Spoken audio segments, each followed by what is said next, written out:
Bonjour et bienvenue pour ce nouveau décryptage d'Objectif 2022. Depuis quelques jours, nous voyons fleurir à gauche une politique d'union en vue des régionales. Donc, c'est fait dans les Hauts-de-France, derrière l'écologiste Karima Delli. D'autres régions sont en discussion. Alors, dans certains endroits, cela se fera, dans d'autres, ça ne se fera pas. Mais en tout cas, on est sur une dynamique intéressante. Reste à voir, est-ce que cette dynamique peut peser sur la présidentielle de 2022 ? Alors, effectivement, le phénomène est intéressant parce que les régionales sont le bon moment pour commencer à réconcilier une gauche qui jusqu'à maintenant était très divisée. Créer des listes ensemble, c'est s'habituer à travailler ensemble, se connaître, s'apprécier. Et c'est ça qui crée une dynamique pour ensuite arriver sur une élection majeure dans de bonnes conditions. Les régionales sont également un scrutin où il n'y a pas un enjeu énorme et surtout il y a beaucoup de place à prendre.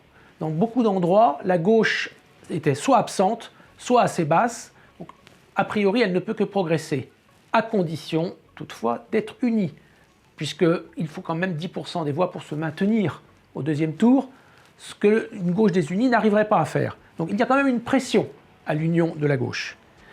Enfin, le test sera intéressant car on pourra voir à ce moment-là, dans les urnes, ce que pensent les électeurs de l'union de la gauche.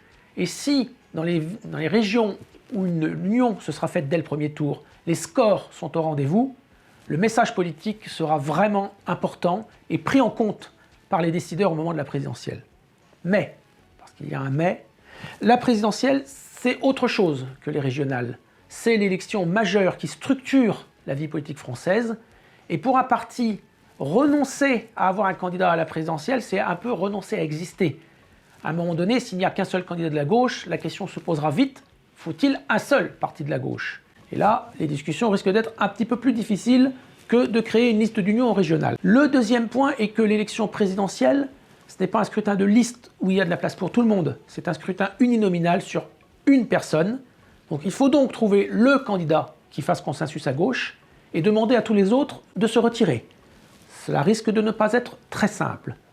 Enfin, la tension politique sera peut-être autrement plus importante au moment de la présidentielle, car comme nous l'avons déjà vu, nous ne sommes pas encore rentrés dans l'esprit des Français dans la séquence présidentielle. Les Français sont encore dans la pandémie et ce n'est pas une élection régionale qui va les faire sortir de cet état d'esprit et de les faire rentrer dans la séquence politique.